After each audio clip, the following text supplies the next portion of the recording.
Hello and welcome friends. आप लोगों का आर के शरण ऑनलाइन क्लासेस में स्वागत है। हम लोग एडिटोरिया का बिहार दरोगा पुलिस अवर निरीक्षक का सेट लगा रहे हैं। हम लोग आज 7वां सेट लगाएंगे। कौन सा सेट लगाएंगे? 7वां सेट। इससे पहले हम लोग 6 सेट ऑलरेडी लगा चुके हैं, तो आप लोग कोशिश कीजिएगा 70 लाने का, ठीक है? 70 प्लस लाने का, ठीक है? चलिए स्टार्ट करते हैं बिना देरी के हुए। Let's start.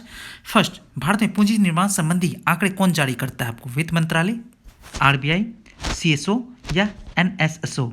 ठीक है, इसका सही आंसर होगा आपको सीएसओ। और सीएसओ का फुल फॉर्म क्या होता है? Central statistics office. Central statistics office क्या होता है? सेंट्रल स्टेटिक्स ऑफिस, ठीक है। और आपको इसका जो पूंजी निर्माण संबंधी सभी आंकड़े सीएसओ के द्वारा जारी किए जाते हैं। सीएसओ का मुख्यालय कहाँ है? न्यू दिल्ली, ठीक है। और इसका स्थापना कब किया गया था? 1951, ठीक है। चलिए नेक्स्ट चलते हैं। नेक्स्ट क्या कहा जाता है? दादा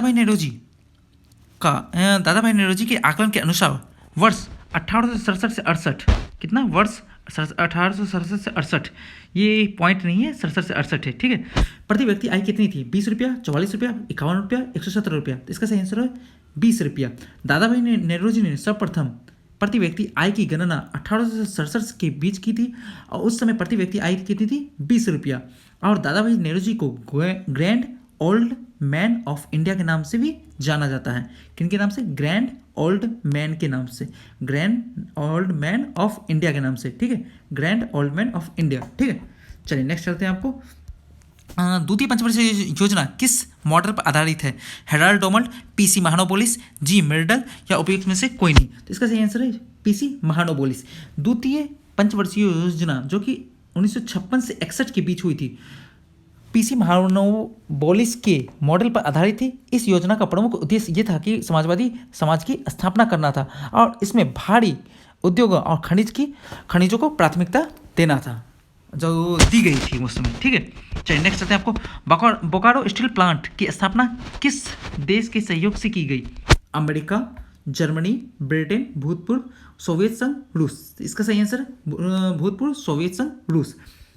अच्छा, जो स्वतंत्रता के बाद जो हुआ था, दूसरी पंचवर्षीय योजना के दौरान विदेशी सहयोग से 3 नए एकीकृत इस्पात संयंत्र का स्थापित किया गया, जो कि 1964 में एक नए एकीकृत स्टील प्लांट विदेशी सहयोग के साथ स्थापित किया गया था। और 1959 में, जो कि 1959 में आपको जर्मनी के सहयोग से, किसके? 1959 में आपको जर्मनी के सहयोग से ओडिशा में राउरकेला स्टील प्लांट लगाया गया। 1955 में आपको रूसियों के सहयोग से आपको छत्तीसगढ़ में भिलाई स्टील प्लांट लगाया गया।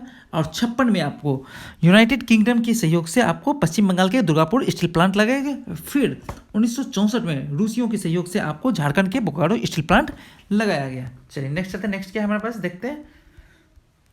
किसने कहा था अर्थशास्त्र वास्तविक विज्ञान है? एडम स्मिथ, रॉबिन्स, मार्शल या किन्स? इसका सही आंसर रॉबिन्स।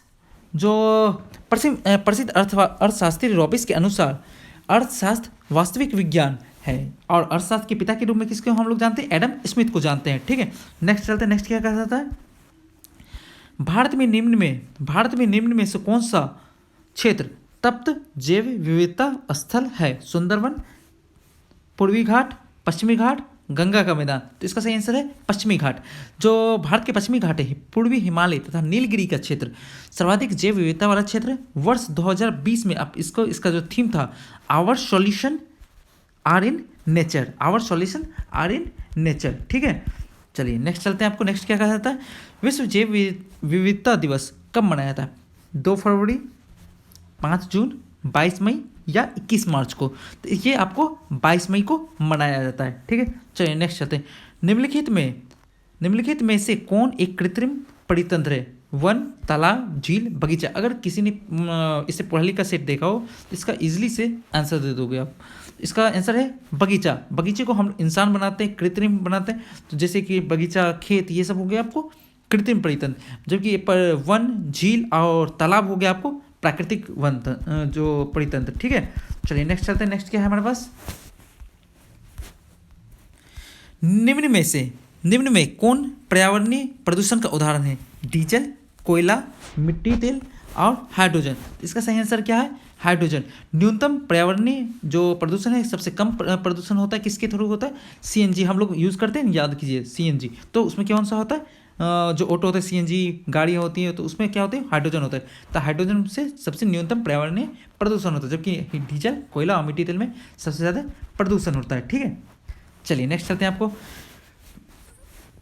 नेक्स्ट क्या कहा गया? भारत सरकार द्वारा भूमि क्षरण तटस्थता प्राप्त करने का लक्ष्य रखा गया आपको 2030, 40, 50 या उपयुक्त में से कोई नहीं। तो इसका सही आंसर है 2030।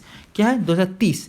ठीक है, कोप C14, कोप 14, ठीक है, कोप 14 सम्मेलन में भारत में भूमि क्षरण तटस्थ 2030 तक प्राप्त करने का लक्ष्य रखा गया है। ठीक है, चलिए नेक्स्ट चलते हैं। भारत में जनगणना 2011 के अनुसार भारत में निम्नलिखित राज्यों में कौन सा एक राज्य न्यूनतम आबादी वाला राज्य है? तो इसका सही आंसर क्या होगा? महाराष्ट्र, पश्चिम बंगाल, बिहार या बंगाल? तो इसका सही आंसर होगा पंजाब।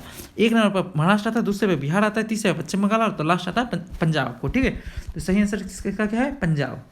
चलिए नेक्स्ट चलते हैं। निम्नलिखित में से कौन सा भारतीय राज्य दो अथवा अधिक देशों के साथ अंतर्राष्ट्रीय सीमा को साझा नहीं करता? अरुणाचल प्रदेश, असम, मिजोरम या त्रिपुरा? तो इसका सही आंसर होगा त्रिपुरा। त्रिपुरा आपको तीन तरफ से आपको बांग्लादेश से घिरा है, जबकि जो उत्तर पूर्व है आपको असम और मिजोरम से घिरा हुआ है आपको। ठीक है, चलिए नेक्स्ट चलते हैं। नेक्स्ट क्या है हमारे पास? गॉडविन ऑस्टिन K2 जो भारत की सबसे ऊंची चोटी है, किस हिमालय के क्षेत्र में के अंतर्गत आती है? ट्रांस हिमालय, लघु हिमालय, वृहद हिमालय, शिवालिक हिमालय? तो इसका सही आंसर क्या है? ट्रांस हिमालय। ट्रांस हिमालय के अंतर्गत जो काराकोरम, लद्दाख, जांस्कर आदि पर्वत आते हैं। काराकोरम की सर्वोच्च ऊंची जो है आपको K2 है, और गॉडविन ऑस्टिन है, और इसकी ऊंचाई कितनी? 8611 मीटर, 8611 मीटर, जो कि भारत की सबसे ऊंची चोटी है। और इसके बाद हम लोग क्या दुनिया की आपको सबसे ऊंची चोटी कौन सी? आपको एशिया की सबसे ऊंची चोटी कौन सी है? आपको आगे एवरेस्ट, माउंट एवरेस्ट, जो कि आपको है 8848 पहले थी, जबकि अब हो गई 0.86, आपको बढ़ गई है। कितनी? 0.86, ये याद रखिएगा। कृष्णराज सागर बांध जलाशय किस नदी पर बनाया गया है आपको? कृष्णा, तुंगभद्रा, गोदावरी या कावेरी? इसका सही आंसर क्या होगा? कावेरी। जो कृष्णराज सागर बांध है कर्नाटका के कावेरी नदी पर स्थित है। इसकी ऊंचाई जो आपको है 130 फुट है। कितना? 130 फुट। और कर्नाटका की राजधानी क्या होगी? बैंगलोर। वहाँ के आपको सीएम कौन होंगे? BS येदुरप्पा। और गवर्नर कौन होंगे? वाजुभाई वाला। ठीक है, और नागार्जुन सागर बांध जो है तेलंगाना के कृष्णा नदी पर भी अवस्थित है। ठीक है, चलिए। भारत में मानसून की अवधि औसतन कितने समय के लिए विस्तारित होती है? 60 से 80, 100 से 120, 90 से 150 या 100 से 200? तो इसका सही आंसर होगा 100 से 120। जून में स्टार्ट होता है भारत में और सितंबर में जाके एंड हो जाता है, लौट जाता है। जून के प्रथम सप्ताह में आता है मानसून और सितंबर के आखिरी सप्ताह में वापस लौट जाता है। ठीक है, तो लगभग 100 से 120 दिन के अनुसार रहता है लगभग। ठीक है, औसतन। चलिए नेक्स्ट चलते हैं। अब नेक्स्ट क्या है हमारे पास? निम्नलिखित में से कौन सा प्रशांत महासागरीय की धारा नहीं है? ओएशियो, अलास्का, अगुलहास या कैलिफोर्निया धारा? इसका सही आंसर है अगुलहास धारा। ये सब आपको प्रशांत महासागर की धारा है, जिसमें से आपको अलास्का आपको गर्म जलधारा और ओएशियो और कैलिफोर्निया आपको ठंडी जलधारा है। अगुलहास आपको हिंद महासागर की गर्म जलधारा है। ठीक है, चलिए नेक्स्ट चलते हैं। आपको निम्नलिखित में से कौन एक शीत स्थानीय पवन, कोल्ड लोकल विंड है? चिनूक, फॉन, मिस्ट्रल या हर्मटन? तो इसका सही है क्या आंसर होगा? मिस्ट्रल आपको स्पेन और फ्रांस में चलने वाली स्थानीय शीतल पवनें हैं, जबकि हर्मटन आपको यह सहारा मरुस्थल से दक्षिण पश्चिम की दिशा में चलने वाली गर्म तथा शुष्क पवनें इसे गिनी तट पर जलवायु वायु मतलब इसी गिनी तट पर आपको डॉक्टर वायु एवं फारस की खाड़ी पर उत्तर पूर्व में शामल कहा जाता है। ये पूछा सकता है शामल किसे कहा जाता है? शामल कौन सी होती है स्थानीय पवन? तो हर्मटन। ठीक है, फॉन का क्या हुआ? फौन आपको ये है, अल्पस पर्वत के उत्तरी ढाल से उतरने वाली गर्म एवं शुष्क हवा है। इसका स्थान सर्वाधिक प्रभाव स्विट्जरलैंड में होता है। और चिनूक लास्ट, चिनूक आपको शुष्क गर्म पवन है जो कि संयुक्त राज्य अमेरिका यूएसए के रॉकी पर्वत के ढालों और कनाडा में चलती है। चलिए ठीक है, चलिए नेक्स्ट चलते हैं। क्या है, हाँ, इनमें से कौन सा सुमेलित नहीं है? नदी, और उसमें ये जो नदी आपको कहाँ जाके गिरती है, किस जगह पर गिरती है, तो उस जगह का नाम आपको मैच करना है। मिकांग दक्षिण चीन सागर, इरावदी बंगाल की खाड़ी, वोल्गा कैस्पियन सागर, डैन्यूब कैस्पियन सागर। इसका सही आंसर है डैन्यूब कैस्पियन सागर, क्योंकि जो कि आपको डैन्यूब नदी है, डैन्यूब का नदी का जो गिरती है वो कहाँ जाके गिरती है? ब्लैक सी में। कहाँ जाके गिरती है? ब्लैक सी। कहाँ? काला सागर। कहाँ? काला सागर। और उद्गम कहाँ से होता है? ब्लैक फॉरेस्ट में। ब्लैक फॉरेस्ट जर्मनी, ठीक है, ब्लैक फॉरेस्ट में जर्मनी। दोनों देखिए काला काला, आप लोग इसे इन्हीं नाम में याद रख सकते हैं। डैन्यूब का ब्लैक सी में गिरती है और ब्लैक फॉरेस्ट से उद्गम होता है जो कि जर्मनी में पड़ता है। ठीक है, चलिए नेक्स्ट चलते हैं। आपको निम्नलिखित में से कौन सा सम्मिलित नहीं है? देश और उसकी राजधानी। किर्गिस्तान बिश्केक, आपको सूरीनाम पनामा रिबो, इक्वाडोर बोगोटो, या बुल्गारिया सोफिया। इसका सही आंसर क्या? इक्वाडोर, ये वाला सी। इक्वाडोर जो है, इक्वाडोर की राजधानी क्या है? क्वेटो। क्या है? क्वेटो, ठीक है। और बोगोटो किसकी राजधानी है? बोगोटो आपको कोलंबिया की राजधानी है। किसकी राजधानी? कोलंबिया, ठीक है।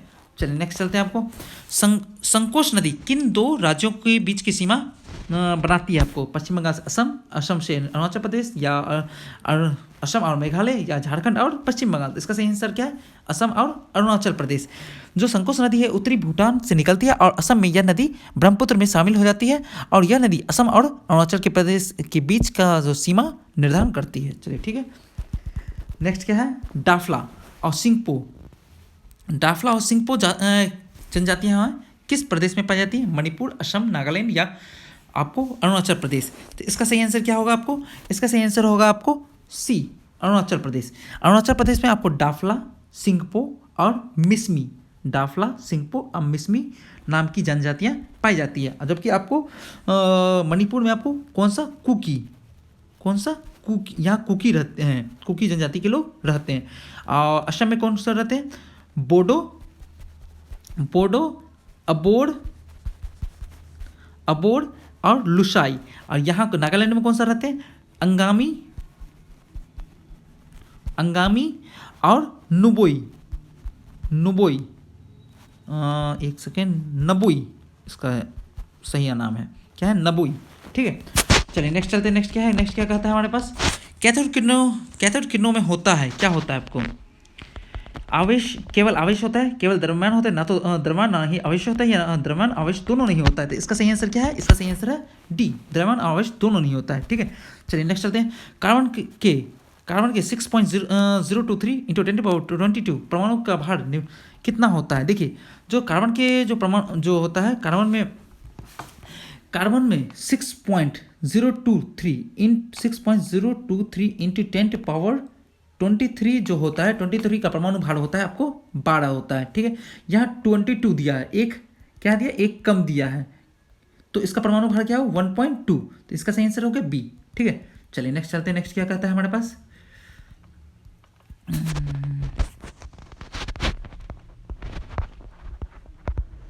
तीव्र सीसा विषाक्तन होने वाली बीमारी को क्या कहा जाता है?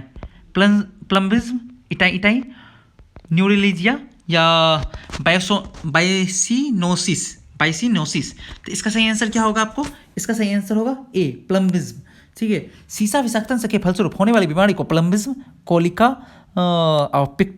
पिक्टोनम, या और स्टर्निज्म, ये सब कहते हैं। ठीक है, चलिए नेक्स्ट चलते हैं। नेक्स्ट क्या कहता है आपको? निम्नलिखित में मैग्नाइट का सूत्र क्या है? तो इसका सही आंसर क्या होगा? इसका सही आंसर होगा Fe2O3, या Fe3O4, या FeCO3, या Fe2O3 और प्लस 3H2। तो इसका सही आंसर हो बी, Fe3O4। ये आपको मैग्नाइट का हो गया। और हेमेटाइट का क्या होता है? हेमेटाइट का Fe ये वाला होता है हेमेटाइट का। ठीक है, और सीडेराइट का क्या होता है? सीडेराइट का ये फॉर्मूला होता है सीडेराइट का, और ये होता है आपको लिम्नोनाइट का। क्या होता है? लिम्नोइट का। ठीक है, चलिए नेक्स्ट चलते हैं। नेक्स्ट देखते हैं क्या है? समुद्र के जल समुद्र के जल का शोधन करने के लिए सामान्य रूप में से प्रयोग की जाने वाली भौतिक प्रणाली क्या है? आशवन, अवसादन, वाष्पीकरण या फिल्टरन। तो इसका सही आंसर क्या है? ए, आशवन। ठीक है, चलिए नेक्स्ट चलते हैं। नेक्स्ट क्या है? वायु में हाइड्रोजन जब जलती है तो क्या पैदा होता है? अमोनिया, मीथेन, कार्बनिक अम्ल या जल। तो इसका सही आंसर है जल। देखिए इसका फॉर्मूला क्या होता है? 2H2O, 2H2 प्लस O2 से मिल के बनता है 2H2O। ठीक है, जल बनता है। चलिए नेक्स्ट चलते हैं। परमाणु ऊर्जा के उत्पादन में प्रयोग किया जाने वाला आइसोटोप निम्न में से कौन सा होता है? U234, U235, U236, U238। इसका सही आंसर क्या होगा? B number, U235। कौन सा? U235 जो होता है परमाणु ऊर्जा के उत्पादन में प्रयोग किया जाता है। नाभिकीय रिएक्टर के नियंत्रण श्रृंखला में के द्वारा इसमें परमाणु ऊर्जा का उत्पन्न की जाती है। ठीक है, चलिए नेक्स्ट चलते हैं। नेक्स्ट क्या है? नाइट्रोजन युक्त उर्वरक का उत्पादन का मुख्य स्रोत क्या है? नाइट्रोजन, नाइट्रिक अम्ल, अमोनिया या नाइट्रोजन डाइऑक्साइड। तो इसका सही आंसर क्या होगा? इसका सही आंसर होगा अमोनिया। अमोनिया जो वातावरण में उपस्थित नाइट्रोजन युक्त अवस्था में रहता है, हैबर विधि द्वारा नाइट्रोजन से अमोनिया बनाया जाता है। किससे बनाया जाता है? हैबर विधि। किससे? ये भी याद रखेगा, हैबर। ठीक है, ये हैबर विधि से हम लोग नाइट्रोजन से अमोनिया को बनाते हैं, जिसके ऑक्सीकरण के उपरांत नाइट्रेट और नाइट्राइट बनता है, जो नाइट्रोजन युक्त उर्वरक के उत्पादन में आवश्यक होता है। ठीक है, चलिए नेक्स्ट चलते हैं। नेक्स्ट क्या है हमारे पास? दूध या मैग्नीशियम में कौन सा क्षारक पाया जाता है? मैग्नीशियम डाइऑक्साइड, डाइहाइड्रोक्साइड, कैल्शियम डाइऑक्साइड या अमोनिया हाइड्रोक्साइड या सोडियम हाइड्रोक्साइड। ठीक है, तो इसका आंसर क्या होगा? इसका सही आंसर होगा आपको ए, मैग्नीशियम हाइड्रोक्साइड। जो दूधिया मैग्नीशियम को क्या कहा जाता है? मिल्क ऑफ मैग्नीशियम कहा जाता है। और क्या होता है? मैग्नीशियम हाइड्रोक्साइड का ही दूसरा नाम है, जो कि पेट में अम्लीयता एवं कब्ज की शिकायत को दूर करने के लिए दवाई के रूप में प्रयुक्त किया जाता है। और इसका रासायनिक सूत्र क्या होता है? MgOH2। ठीक है, चलिए नेक्स्ट चलते हैं। नेक्स्ट क्या है? किस एंजाइम की उपस्थिति के कारण HIV अपना आकार बदल देता है? ABCD। इसमें से सही क्या होगा? इसका सही आंसर, इसका सही आंसर होगा बी। क्या होगा? Reverse transcriptase, reverse transcriptase. ठीक है, चलिए नेक्स्ट चलते हैं। टेबल शर्करा किस प्रकार की शर्करा है? फ्रक्टोज, गैल्कटोज या ग्लूकोज या सुक्रोज। तो इसका सही आंसर क्या है? सुक्रोज। ठीक है, चलिए नेक्स्ट चलते हैं। नेक्स्ट क्या कहता है हमारे पास?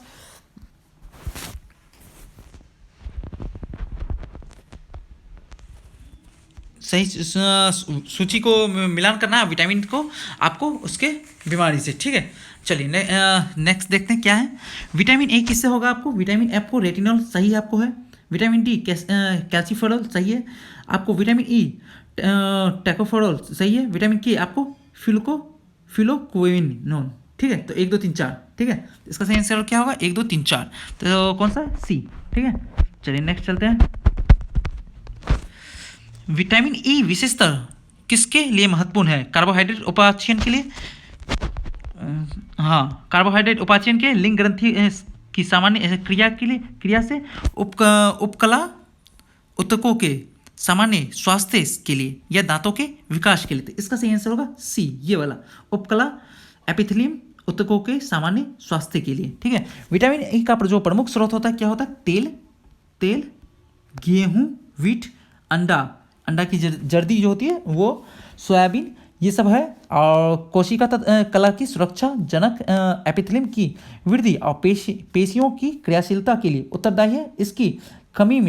इसकी कमी से जनन क्षमता की कमी, जननांग और पेशियां कमजोर हो जाती है। ठीक है, चलिए नेक्स्ट चलते हैं। नेक्स्ट क्या है हमारे पास?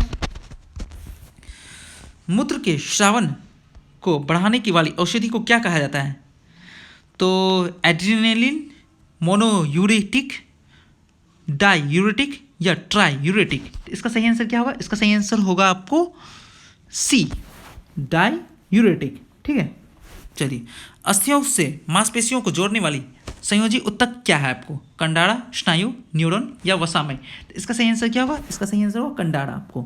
ठीक है, अस्थियों की मांसपेशियों से जोड़ने वाली संयोजी ऊतक क्या होती है? कंडारा, जिसे टेंडोन कहते हैं। क्या कहते हैं? टेंडोन। ठीक है, टेंडोन कहलाता है। जबकि अस्थियों को अस्थियों से जोड़ने वाली जो मतलब उत्तक स्नायु होता है उसे क्या कहते हैं, लिगामेंट कहते हैं। क्या कहते हैं, लिगामेंट। ठीक है, चलिए नेक्स्ट चलते हैं। मानव मस्तिष्क में कितने निलय होते हैं, 1 2 3 4। इसका सही आंसर 4। कितने होते हैं, 4।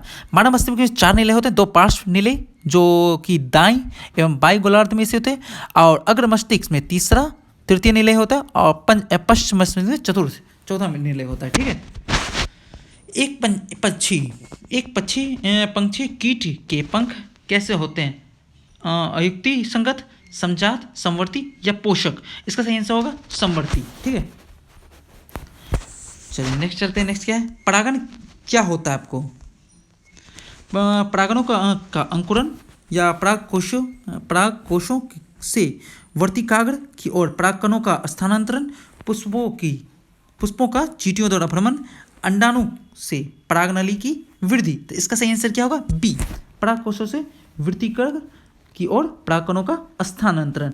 जो ये दो परागन जो होता है 2 प्रकार का होता है। कौन कौन होता है आपको, एक होता है पर परागन, दूसरा होता है आपको स्वपरागन। ठीक है, स्वपरागन और पर परागन। चलिए ठीक है, नेक्स्ट चलते हैं। नेक्स्ट क्या है हमारे पास,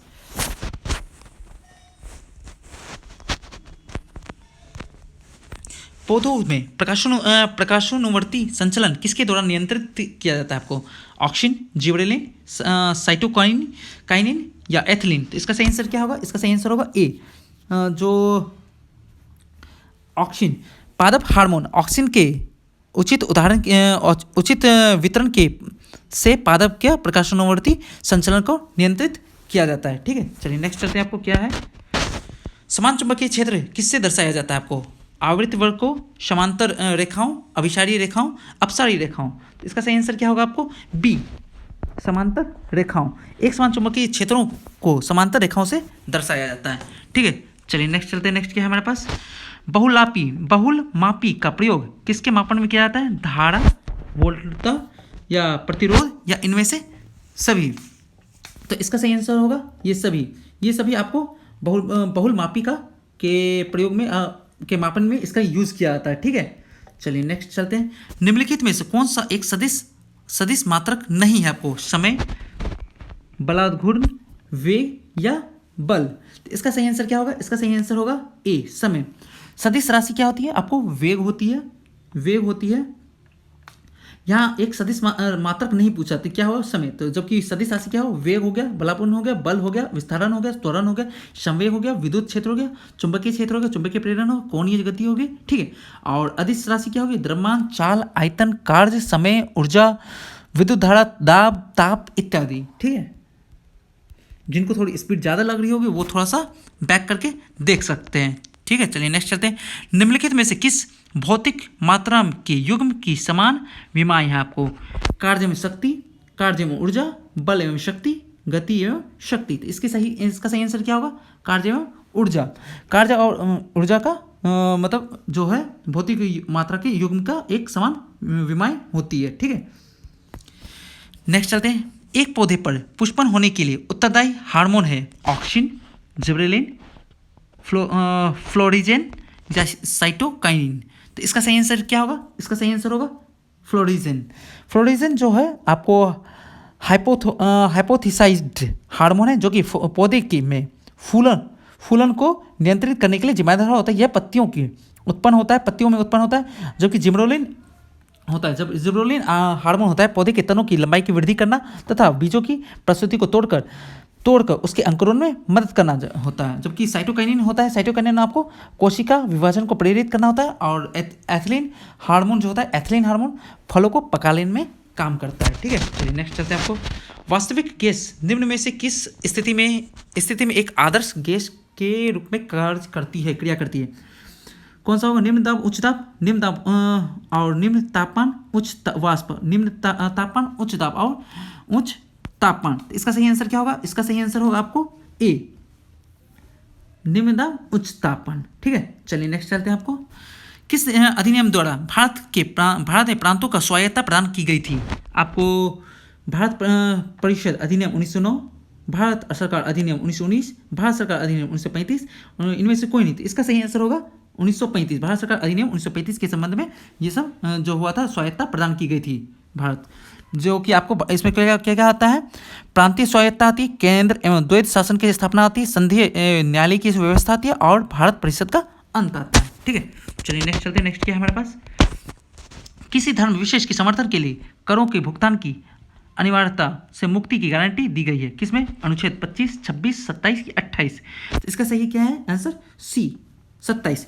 अनुच्छेद, संविधान के अनुच्छेद 27 के अंतर्गत किसी भी व्यक्ति को किसी विशिष्ट धर्म अभिवृद्धि के लिए अथवा संवर्धन के लिए करों की अनिवार्यता से मुक्ति दी गई, अर्थात उसे इस उद्देश्य के लिए कर देने के लिए कोई बाध्य नहीं कर सकता है। ठीक है, नेक्स्ट चलते हैं। निम्न में से कौन भारत के राष्ट्रपति के विवेकाधिकार के अंतर्गत आता है। वित्तीय आपातकाल घोषित करना, किसी भी राज्य के राष्ट्रपति शासन, किसी भी राज्य में राष्ट्रपति शासन लागू करना, प्रधानमंत्री की नियुक्ति, या इनमें से सभी। तो इसका सही आंसर होगा प्रधानमंत्री की नियुक्ति। औपचारिक रूप से राष्ट्रपति प्रधानमंत्री की नियुक्ति करता है। सामान्यतः अपनी संसदीय व्यवस्था में लोकसभा के बहुमत दल के नेता को प्रधानमंत्री के रूप में नियुक्त किया जाता है, इसलिए उसे नियुक्ति में आपको राष्ट्रपति के विवेकाधिकार का कोई प्रश्न ही नहीं है। लेकिन वैसी स्थिति में आपको, जिसमें चुनाव के बाद किसी भी नेता को बहुमत प्राप्त, अगर मतलब एक सही से बहुमत नहीं प्राप्त होता है, तब क्या करता है, आप राष्ट्रपति अपने निर्णय से लेता है और किसे प्रधानमंत्री नियुक्त करना, किसे नहीं करना। ठीक है, चलिए नेक्स्ट चलते हैं। नेक्स्ट देखते हैं क्या है आपको, निम्नलिखित में कौन से भारतीय संसद के संगठक हैं। आपको राष्ट्रपति, लोकसभा या राज्यसभा। तो एक में आ गया आपको 2, 3, 1, 2 या 1, 2, 3 या केवल 2। तो इसका सही आंसर क्या होगा, 1, 2, 3। ये सभी आपको भारतीय संसद के संगठक हैं। ठीक है, चलिए नेक्स्ट चलते हैं। आपको भारतीय संविधान के अंतर्गत अवशिष्ट अधिकारों का अर्थ है, आपको क्या है अर्थ है। तो ABCD में से इसका सही आंसर क्या होगा, इसका सही आंसर होगा आपको डी, अधिकार जिनको केंद्रीय सूची, राज्य सूची, संवर्ती सूची में स्पष्ट सर्वप्रथम रूप से शामिल नहीं किया गया है। ठीक है, और यह आपको भारतीय संविधान अनुच्छेद 248 के अनुसार आपको अवशिष्ट विषयों पर कानून बनाने के लिए संसद को अनन्य अधिकार है। ठीक है, चलिए नेक्स्ट चलते हैं। नेक्स्ट क्या है हमारे पास, निम्नलिखित में से किस समिति की रिपोर्ट में लोकपाल और लोकायुक्त संस्थाओं की स्थापना का सिफारिश की गई है। आपको प्रथम प्रशासनिक सुधार समिति, या गोड़वाल रिपोर्ट, सरकारिया समिति, या के स्थानम समिति। आपको तो इसका सही क्या है, प्रथम प्रशासनिक सुधार समिति। लोकपाल एवं लोकायुक्त की नियुक्ति की सिफारिश प्रथम प्रशासनिक सुधार समिति के द्वारा की गई थी। प्रथम प्रशासनिक सुधार समिति मोरारजी देसाई जी की अध्यक्षता में 1966 में की गई थी। 1966 में गठित किया गया था। बाद में मोरारजी देसाई के केंद्रीय मंत्रिपरिषद में शामिल हो जाने की वजह से के हनुमंतिया को इस पद के अध्यक्ष के रूप में नियुक्त किया गया। किन्हें नियुक्त किया, के हनुमंतिया, और उससे पहले कौन थे, मोरारजी देसाई। ठीक है, और कब हुई ये, 1966 में। ठीक है, चलिए नेक्स्ट। नगर प्रशासन का कौन सा प्रकार छोटे शहरों और शहरी क्षेत्रों का नियंत्रण करती है। नगर पंचायत, नगर पालिका, नगर निगम, या उनमें से कोई नहीं। तो इसका सही आंसर क्या होगा, नगर पालिका परिषद। नगर स्वशासन की संस्थाओं को नगर पालिका कहा जाता है आपको। और नगर पालिका के अंतर्गत तीन प्रकार होती हैं इनकी, जो कि आपको नगर पंचायत, नगर परिषद और नगर निगम कहलाता है। नगर पंचायत क्या कहलाता है आपको होता है, आपको ऐसा क्षेत्र जो ग्रामीण क्षेत्र से नगर क्षेत्र में परिवर्तित हो। कौन सा, ऐसा क्षेत्र जो ग्रामीण क्षेत्र से शहर में परिवर्तित हो, नगर क्षेत्र में परिवर्तित हो। और नगर परिषद क्या होता है, छोटे नगर क्षेत्र के लिए होता है। नगर निगम क्या होता है, बड़े नगर नगर क्षेत्रों के लिए, जैसे मुंबई। ठीक है,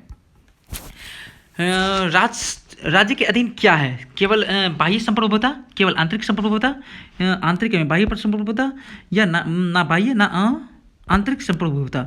इसका सही आंसर क्या होगा, इसका सही आंसर होगा सी, आंतरिक एवं बाह्य संप्रभुता। ठीक है, राज्य में 4 प्रकार के आपको 4 अनिवार्य तत्व हैं, जो कि आपको जनसंख्या, राज्य क्षेत्र, सरकार और संप्रभुता। राज्य की संप्रभुता का आशय आंतरिक एवं बाह्य दोनों संप्रभुता से है। ठीक है, चलिए नेक्स्ट चलते हैं। नेक्स्ट क्या है हमारे पास, भारत के सुप्रीम कोर्ट को किस क्षेत्र के तहत केंद्र और राज्यों के बीच विवादों का निर्णय लेने का अधिकार है? अपीलीय न्याय या न्यायाधिकार, वास्तविक मूल्य न्यायाधिकार, या सलाहकार न्यायाधिकार, या रिट न्यायाधिकार? इसका सही आंसर क्या होगा? इसका सही आंसर होगा आपको बी, वास्तविक न्यायाधिकार। ठीक है। सुप्रीम कोर्ट के केंद्र और राज्यों के बीच विवादों का निर्णय लेने का अधिकार सिर्फ आपको न्यायाधिकार के अंतर्गत आता है, और संविधान के अनुच्छेद 131 के अंतर्गत जो उच्चतम न्यायालय के मूल क्षेत्राधिकार का वर्णन है। ठीक है, चलिए नेक्स्ट चलते हैं। नेक्स्ट क्या कहता है हमारे सीमा प्रबंधन? कौन सा सीमा प्रबंधन किस मंत्रालय के अंतर्गत आता है? आपको रक्षा मंत्रालय, गृह मंत्रालय, विदेश मंत्रालय, सड़क परिवहन मंत्रालय। तो इसका सही आंसर है क्या? गृह मंत्रालय। किसके अंतर्गत? और गृह मंत्रालय अभी के सचिव कौन, हेड कौन है आपको? अमित शाह जी। ठीक है, गृह मंत्रालय के अंतर्गत जो आता है, कौन कौन विभाग आता है? आंतरिक सुरक्षा विभाग, राज्य विभाग, सीमा प्रबंधन विभाग, गृह विभाग, राजभाषा विभाग। कौन कौन सा आता है? आंतरिक सुरक्षा विभाग फर्स्ट, राज्य विभाग दूसरा, गृह विभाग तीसरा, चौथा आपको सीमा प्रबंधन विभाग, और पांचवा राजभाषा विभाग। ठीक है, याद रहेगा आपको। चलिए नेक्स्ट चलते हैं। 24 सितंबर 1949 को देश के संविधान निर्माताओं ने हिंदी को देश की स्थिति प्रदान करने का फैसला किया। भारत की राष्ट्रीय भाषा, भारत की आधिकारिक भाषा, संघ की आधिकारिक भाषा, संघ की राष्ट्रीय भाषा। इसका सही आंसर क्या होगा? इसका सही आंसर होगा संघ की आधिकारिक भाषा। ठीक है, भारतीय संविधान अनुच्छेद 343 के में यह वर्णित है कि संघ की राजभाषा या आधिकारिक भाषा हिंदी या देवनागरी लिपि होगी। भारतीय संविधान अनुच्छेद 344 किसमें? भारतीय संविधान अनुच्छेद 344 के अनुसार राष्ट्रपति द्वारा एक राजभाषा आयोग का गठन किया जाएगा। प्रथम राजभाषा का आयोग आपको जो गठन किया गया, कब किया गया? 1955 में किया गया। कौन से? बीजी खड़े के अध्यक्षता में किया गया, और इस आयोग को प्रतिवेदन कब किया गया? 1956 में। ठीक है, चलिए नेक्स्ट चलते हैं। नेक्स्ट क्या कहा जाता है? अब चलिए मैथ के कुछ क्वेश्चन आपको आएंगे। कोई धन साधारण ब्याज की दर से 5 वर्ष में अपने मूलधन का 3 गुना हो जाता है, तो साधारण ब्याज का दर ज्ञात कीजिए आप। तो देखिए, इसका मान लीजिए, इसको कुछ भी आप मान सकते हैं, 100 मान लीजिए। ठीक है, मान लीजिए इसका मूलधन का 3 गुना हो जाता है। देखिए, अगर इस मूलधन को अगर 100 मान लेते हैं, 100 मान लिए, तो उसका मिश्र धन कितना होगा? 3/2 आपको। ठीक है, 3/2 हो गया तो कितना हो गया? यहाँ से आपको 50, 150 हो गया। तो मतलब क्या हो गया आपको? ब्याज कितना हो गया? मिश्र धन माइनस आपको मूलधन हो गया। टोटल कितना आया? 50 आया। ठीक है, आप दर का निकालना है। दर कैसे निकलेगा आपको? दर निकालने के लिए 50 इंटू आपको 100 अपॉन आपको क्या आ जाएगा? दर आपको 2 इंटू आपको आ गया 100, क्योंकि मूलधन भी है तो 100 कट गया। यहाँ से कितना हो गया आपको? देखिए, आपको 1 सेकंड कहीं गलती हो गया मेरे से। हाँ, यहाँ से क्या है आपको? मान लीजिए आप, देखिए इसका मान लीजिए आपको, इसको सही से 1 सेकंड मान लीजिए कि मूलधन आपको 2 रुपया है। ठीक है, मिश्र धन आपको कितना आ जाएगा? 3/2। ठीक है, 2 कैंसिल हो गया तो 3, मिश्र धन कितना हो? 3 हो गया। और इसकी आपको ब्याज कितना निकल के आ गया? मिश्र धन माइनस मूलधन। तो मूलधन मिश्र धन माइनस मूलधन कितना हो? 3 - 2 हो गया, 1 हो गया। ठीक है, तो 1 हो गया। दर कितना हो गया? दर इंटू 100 अपॉन 2 इंटू 5। तो देखिए 5 दूनी 10, 10 हो गया आंसर। कितना है? 10। शुरू में गलती हो गया होगा, कुछ कैलकुलेशन में गलती हो गया, आप 100 भी मान के कर सकते हैं। ठीक है, चलिए नेक्स्ट चलते हैं। ए एक कार्य को 12 दिनों में कर सकता है, बी ए की तुलना में 60% अधिक सक्षम है, तो ए और बी दोनों मिलकर कार्य को कितने दिन में पूरा करेंगे। ठीक है, इसको क्या कीजिए आप, इसको जैसे 12 दिन में ये करता है, तो बी उसी कार्य को कितना दिन में करेगा? 100, अगर मान लीजिए ये 100% इसकी एफिशिएंसी है ए वाले की, तो बी की एफिशिएंसी कितनी होगी? 160। और बी उसी कार्य को कितना करेगा? 12 इंटू 100 अपॉन 160। तो कितना निकल के आ जाएगा? 15/2। 15/2 आ गया। तो इससे ए की भी ए निकल के आ गया मेरे पास 12। अब बी की वैल्यू कितनी निकल के आ गई? 15/2। इस तरह हमें समय निकल के आ जाएगा। तो समय जब निकालिएगा आप तो आ जाएगा आपको 4 अपॉन ये निकल के आएगा। ठीक है, 4 × 8/13। ठीक है, चलिए नेक्स्ट चलते हैं आपको। यदि चीनी की कीमत 25% वृद्धि हो जाए तो किसी गृहस्थ को चीनी की खपत में कितने प्रतिशत की कमी करनी पड़ेगी ताकि उसका चीनी का खर्च ना बढ़े। देखिए अगर 25% अगर है, 25% उसकी बढ़ जा रही तो 100 से कितना हो गया, 125 हो गया।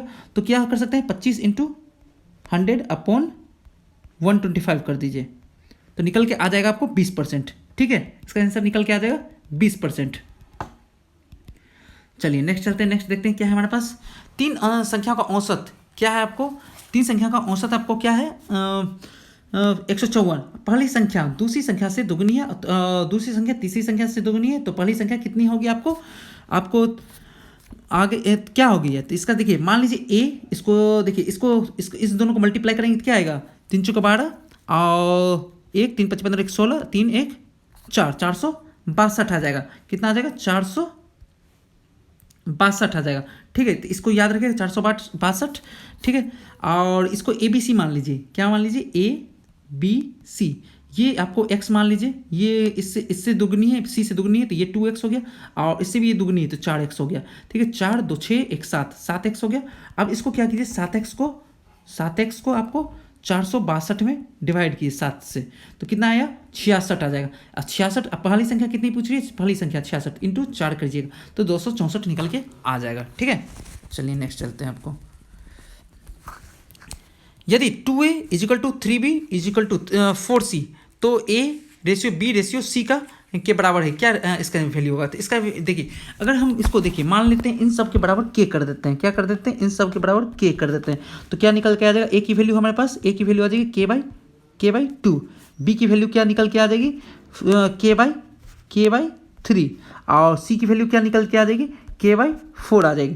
तो इस तरह से तीनों की वैल्यू आ गई। तो A/B/C पर हम लोग अगर पुट करते हैं तो क्या आ जाएगा, तो 1/2/1/3/1/4 इस तरह से क्या आ जाएगा। अगर इसको हम मतलब इसको हम बराबर से 4 12 2 24 से मल्टीप्लाई करते हैं तब क्या आ जाएगा, 6/4/3। ठीक है, चलिए नेक्स्ट देखते हैं क्या आएगा।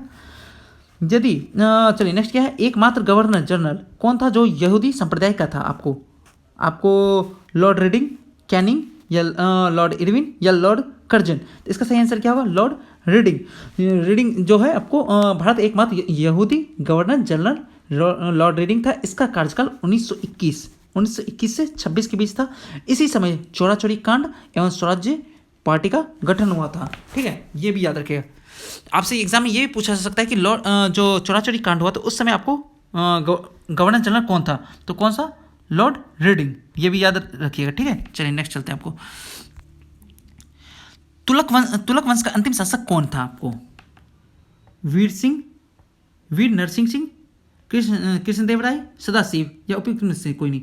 आपको इसका सही आंसर है सदाशिव। जो तुगलक वंश का स्थापना था आपको वीर सिंह जी के द्वारा हुआ था। कब हुआ था, 1505 में। ठीक है, और इस वंश के जो मतलब प्रख्यात महान शासक थे कौन थे, कृष्णदेव राय। ठीक है, और जो इनके अंतिम शासक कौन थे, सदाशिव जी। ठीक है, चलिए नेक्स्ट चलते हैं। और इनके ही समय आपको जो कृष्णदेव राय थे उन्हीं के समय आपको डोमिंगो पायस नाम का एक पुर्तगाली आया था, डोमिंगो पायस। चलिए नेक्स्ट चलते हैं। जो भगवत गीता पर भावार्थ दीपिका नामक वृहत टीका किसने लिखा, नामदेव, एकनाथ, रामदास या ज्ञानेश्वर। तो इसका सही आंसर क्या होगा आपको, इसका सही आंसर हो ज्ञानेश्वर जी ने सन 1275 से 96 के बीच महाराष्ट्र में भक्ति आंदोलन के जनक तथा मराठी भाषा के संस्थापक के रूप में जाने जाते थे। इन्हें भगवत गीता पर भावार्थ दीपिका नामक वृहत टीका लिखी, जिसे सामान्य रूप से ज्ञानेश्वरी के नाम से जाना जाता है। किनके नाम से, ज्ञानेश्वरी। तृतीय बौद्ध संगति की अध्यक्षता किसने की थी, सवाकामी, मोगलीपुत्र, तिम्स या वसुमित्र, इनमें से कोई नहीं। नेक्स्ट, तो इसका सही आंसर क्या होगा आपको, इसका सही आंसर होगा बी, मोगलीपुत्र तिम्स।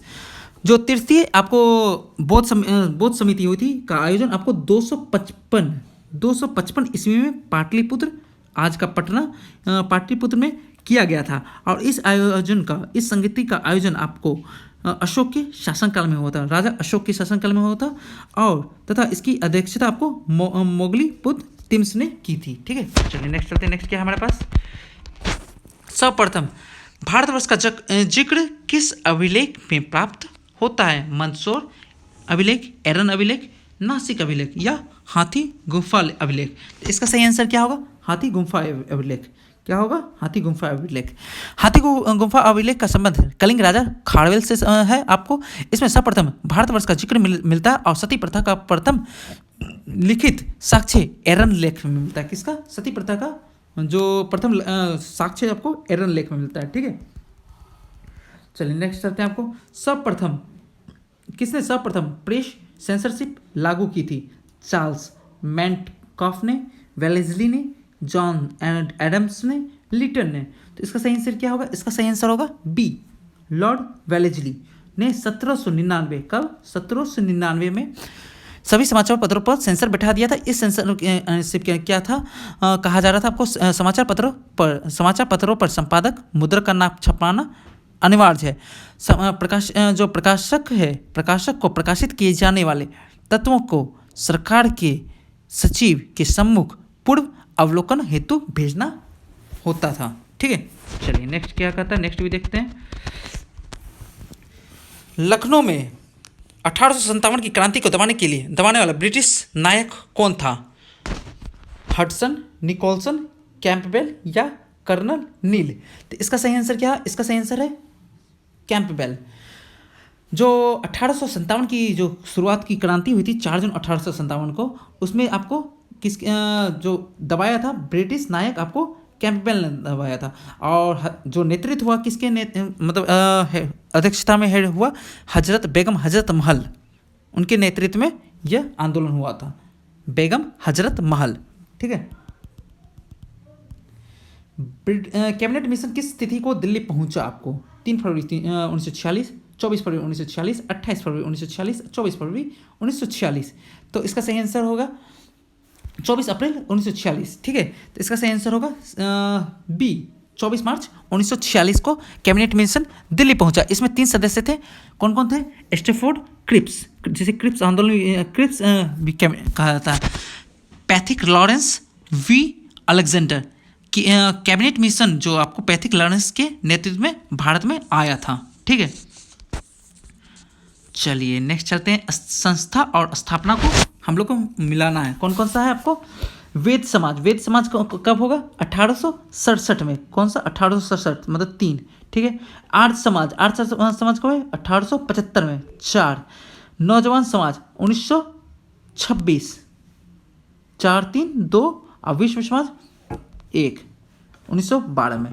3, 4, 2, 1। ठीक है, तो इसका सही आंसर क्या है? 3, 4, 2, 1। तो क्या है? बी। ठीक है, चलिए नेक्स्ट चलते हैं। नेक्स्ट देखते हैं क्या है हमारे पास। किसे बिना ताज का बादशाह कहा जाता था? दादा भाई नौरोजी, सुरेंद्र नाथ बनर्जी, विवियन डिरोजियो या ज्योतिबा फुले? तो इसका सही आंसर है सुरेंद्र नाथ बनर्जी को बिना ताज का बादशाह कहा जाता था। 1895 में 1899 लिख दिया। 1895 में सुरेंद्र नाथ बनर्जी को कांग्रेस के 11वें अधिवेशन की अध्यक्षता भी की थी इन्होंने। ठीक है, चलिए नेक्स्ट चलते हैं। नेक्स्ट क्या है?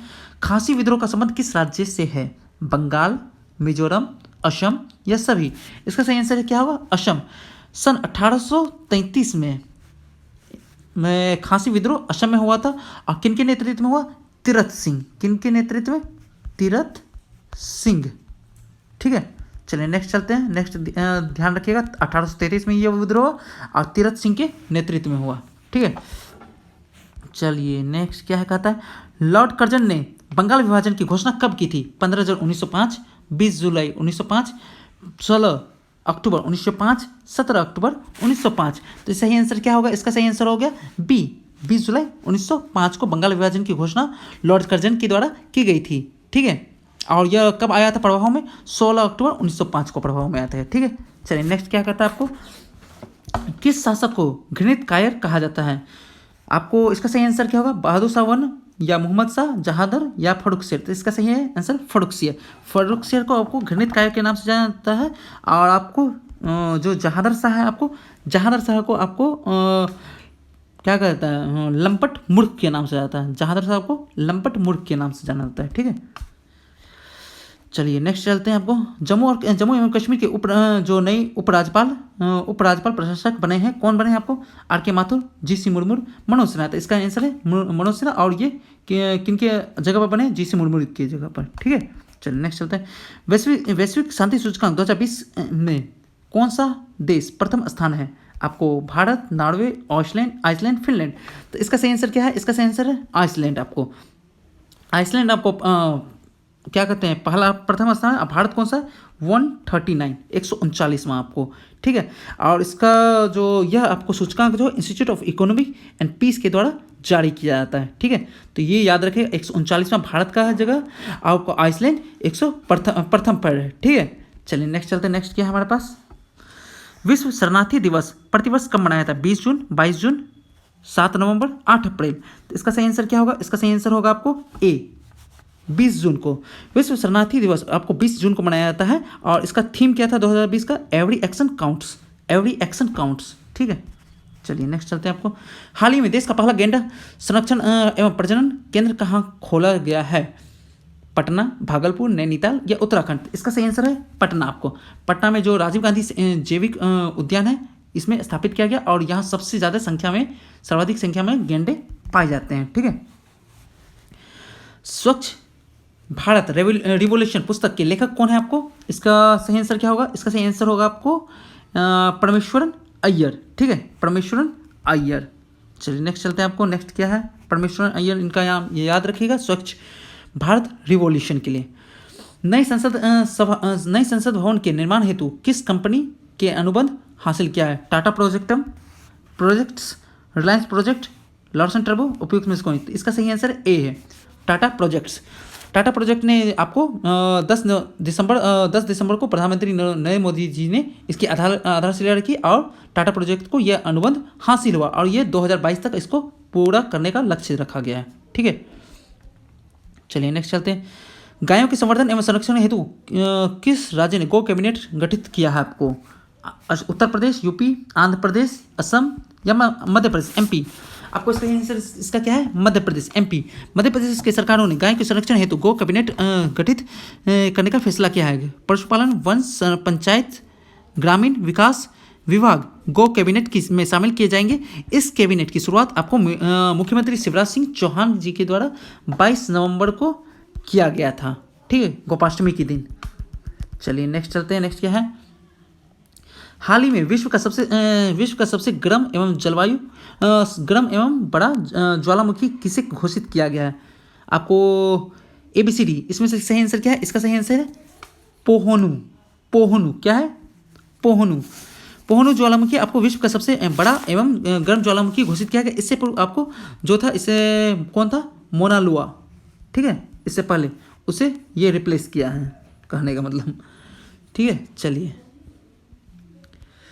स्पीड हो रहा है तो थोड़ा सा जिनका स्पीड छूट रहा होगा तो वो पीछे जाके एक बार देख सकते हैं। ठीक है, और भारत में निम्नलिखित राज्यों में किसमें कोविड-19 अवधि में पहली बार लोक अदालत प्रारंभ किया गया? उत्तर प्रदेश, महाराष्ट्र, छत्तीसगढ़ या बिहार। तो इसका सही आंसर छत्तीसगढ़ के मैं आपको 11 जुलाई 2020 को, कब? 11 जुलाई 2020 को कोविड-19 के समय आपको छत्तीसगढ़ राज्य में पहली बार लोक अदालत का आयोजन किया गया। ठीक है, और वहाँ के जो मुख्य न्यायाधीश कौन है?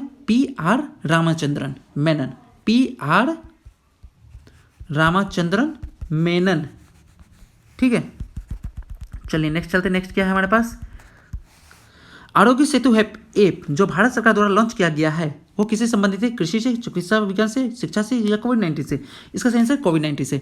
आरोग्य सेतु ऐप जो सूचना विज्ञान केंद्र द्वारा विकसित किया गया कोविड-19 ट्रैकिंग मोबाइल एप्लीकेशन है जो भारत सरकार के इलेक्ट्रॉनिक एवं सूचना प्रौद्योगिकी मंत्रालय के अंतर्गत आता है। इस ऐप का उद्देश्य कोरोना वायरस के बारे में जागरूकता फैलाना और आवश्यक स्वास्थ्य सेवाओं को भारत के लोगों से जोड़ना है। और हमारे जो सूचना एवं प्रौद्योगिकी मंत्रालय के लिए इलेक्ट्रॉनिक एवं सूचना प्रौद्योगिकी मंत्रालय के जो मंत्री हैं कौन है? रविशंकर। कौन है आपको? रविशंकर जी शायद हैं। ठीक है ना, चलिए नेक्स्ट है स्टार्स निम्नलिखित में स्टार्स निम्नलिखित में किस मंत्रालय के अंतर्गत विभाग प्रायोजित योजना है आपको? शिक्षा मंत्रालय, भारतीय अनुसंधान संगठन, विश्व विज्ञान एवं प्रौद्योगिकी विभाग या परमाणु ऊर्जा विभाग? इसका सही आंसर है शिक्षा विभाग। शिक्षा विभाग स्टार्स योजना आपके है केंद्रीय सरकार के शिक्षा विभाग जो शिक्षा मंत्रालय के अंतर्गत आपको आती है। यह योजना का मुख्य उद्देश्य क्या है? शिक्षा को आगे बढ़ाना, और इस योजना के माध्यम से राज्यों के टीचिंग, लर्निंग और परिमाण को मजबूत किए जाने का लक्ष्य रखा गया है। ठीक है, नेक्स्ट चलते हैं। नेक्स्ट क्या है हमारे पास, क्या कहता है क्वेश्चन? निम्न में से किस राज्य की पहली बार एकमात्र महिला मुख्यमंत्री रही सईदा अनवर तैमूर का दिल का दौरा पड़ने से निधन हो गया? मिजोरम, असम, ओडिशा, मणिपुर? तो इसका सही आंसर है असम। क्या आंसर है? असम। ठीक है, जो असम की एकमात्र महिला मुस्लिम महिला भी थी। आपको ये कब बनी थी? 6 दिसंबर 1980। कब बनी थी? 6 दिसंबर 1980 में बनी थी असम की।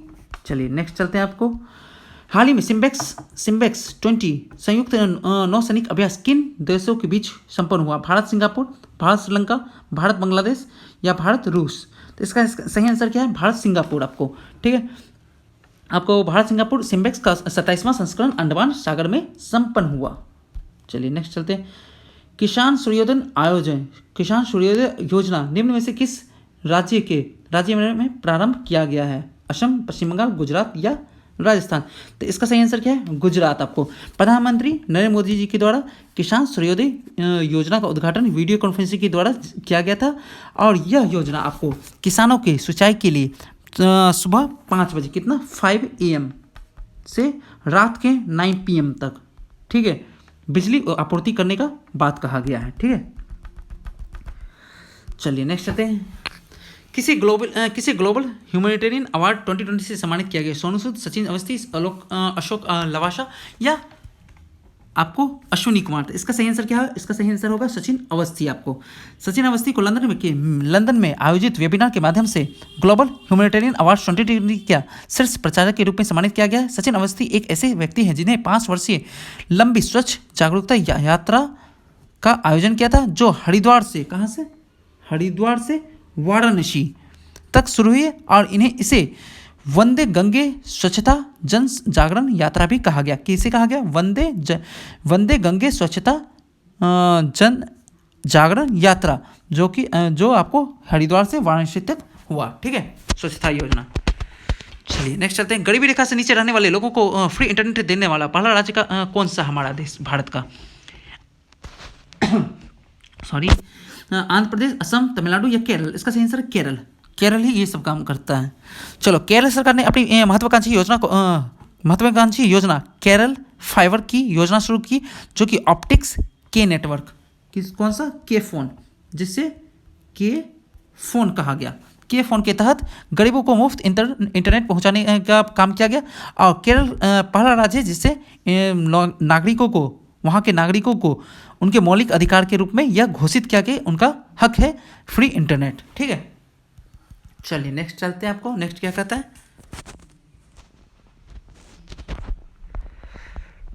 बच्चों के लिए दुनिया की सबसे पहली ट्रम्प कार्ड लाइब्रेरी की शुरुआत कहाँ की गई थी? दिल्ली, कोलकाता, महाराष्ट्र, बिहार? आप ट्रम्प से पता लगा सकते हैं कि ट्रम्प कहाँ से रिलेटेड है। आपको ट्रम्प कोलकाता से रिलेटेड है, ये ट्रम्प यहाँ देखिए कोलकाता इसका आंसर होगा। ठीक है, तो 16 नवंबर कब हुआ? 16 नवंबर को बाल दिवस के अवसर पर बच्चों के लिए दुनिया की पहली ट्रम्प कार्ड लाइब्रेरी की शुरुआत की गई कोलकाता में। इसमें 18 वर्ष से कम, कितना ये भी पूछा जा सकता, कितने वर्ष से कम आयु के? तो 18 वर्ष से कम आयु के बच्चों को निःशुल्क लाइब्रेरी की सुविधा प्रदान की जाएगी। ठीक है, चलिए नेक्स्ट चलते हैं। आपको कृषि वस्तुओं जैसे सब्जी, फल आदि के लिए न्यूनतम समर्थन MSP तय करने वाला भारत का पहला राज्य कौन सा है? केरल, महाराष्ट्र, मिजोरम या तेलंगाना? तो इसका सही आंसर क्या होगा? इसका सही आंसर भी केरल होगा। आपको हाल ही में केरल कृषि वस्तुओं जैसे सब्जी, फल आदि के लिए न्यूनतम समर्थन मूल्य MSP तय करने वाला भारत का पहला राज्य बना, और सब्जियों का MSP इसके उत्पादन की लागत से 20% अधिक होगा। कितना परसेंट? 20% अधिक होगा। ठीक है, चलिए नेक्स्ट चलते हैं। आपको नेक्स्ट क्या कहता है? 2014 से 18 के बीच बाघों की आबादी में कितने प्रतिशत वृद्धि दर्ज की गई है? 33, 63, 70 या 78%। तो इसका सही आंसर क्या होगा? 33%। कितना? 33%। बाघ जनगणना रिपोर्ट 2018 कौन सा? बाघ जनगणना रिपोर्ट 2018 के अनुसार 2014 से आपको एक सेकेंड 2014 से 18 के बीच बाघों की आबादी में 33% की वृद्धि दर्ज की गई है, जिसमें आपको बाघों की जनसंख्या कितनी, कुल जनसंख्या कितनी मापी गई है आपको? 2967। यह रिपोर्ट 29 जुलाई तक है। कब तक? 29 जुलाई तक प्रकाशित की गई है, 29 जुलाई को, ठीक है। 2967, ये भी याद रखिएगा। जैव विविधता पर संयुक्त राष्ट्र सम्मेलन 2020 का आयोजन कहाँ किया गया आपको? यूएसए, भारत, रूस, चीन। इसका सही आंसर क्या होगा आपका? इसका आंसर होगा यूएसए। जैव विविधता पर संयुक्त राष्ट्र सम्मेलन 2020 का आयोजन आपको न्यूयॉर्क में किया गया, न्यूयॉर्क के यूएसए में। इसका विषय क्या रखा गया? Urgent action and biodiversity for sustainable development. क्या रखा गया? Urgent action and biodiversity for sustainable development, ठीक है। चलिए नेक्स्ट चलते हैं। आपको नेक्स्ट क्या कहा गया?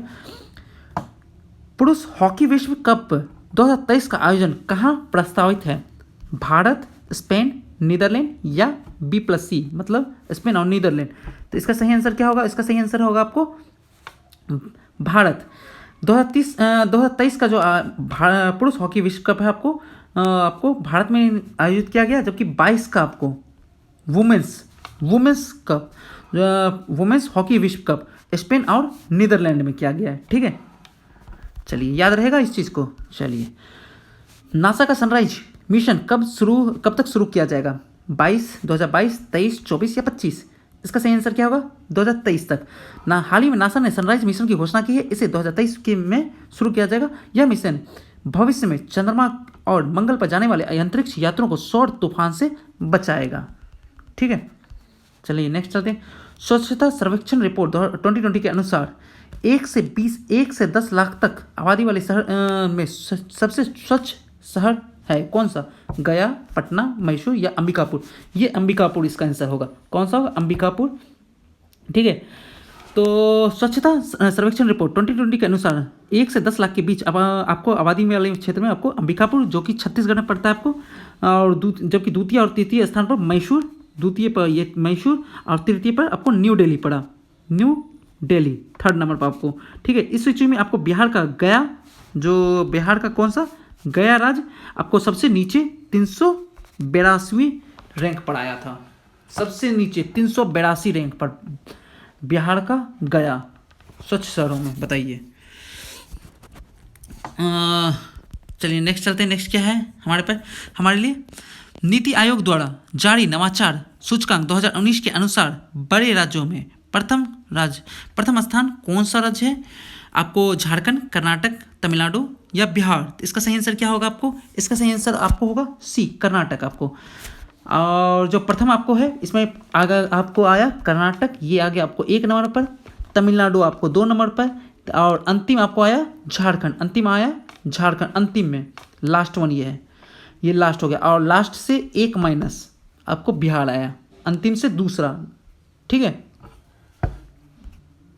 अंतिम से दूसरा मतलब हाँ, लास्ट -1, ठीक है। चलिए बिहार आया। नेक्स्ट आपको देखते हैं क्या कहा जा रहा है हमारे पास। आर्थिक सर्वेक्षण 1920 के अनुसार सेवा क्षेत्र में प्रतिशत वृद्धि कितनी हुई? 6.9, 7.9, 2.8, 1.5। आपको सही आंसर क्या है इसका सही आंसर है 6.9। जो आपको आर्थिक सर्वेक्षण 1920 के अनुसार आर्थिक जो सेवा क्षेत्र में आपको प्रतिशत वृद्धि हुई 6.9 रही है। यह सर्वेक्षण वित्त मंत्रालय के प्रमुख आर्थिक सलाहकार कृष्णामूर्ति वी सुब्रमण्यम के निर्देश के तैयार हुआ और विषय क्या था? वेल्थ क्रिएशन, ठीक है। वेल्थ क्रिएशन, ठीक है, ये याद रखिएगा। चलिए यहाँ पर इस क्लास को एंड करते हैं। आप लोग को कोई भी प्रॉब्लम हो तो आप लोग कमेंट बॉक्स में कमेंट कर सकते हैं कि यहाँ प्रॉब्लम है, और आपको इसका जो PDF चाहिए वो डिस्क्रिप्शन में टेलीग्राम चैनल का मैं डिस्क्रिप्शन में डाल दे रहा हूँ, वहाँ से आपको टेलीग्राम ज्वाइन कर लीजिए, आपको वहाँ पर मिल जाएगा, ठीक है। चलिए इस क्लास को एंड करते हैं, मिलते हैं, बाय, थैंक यू।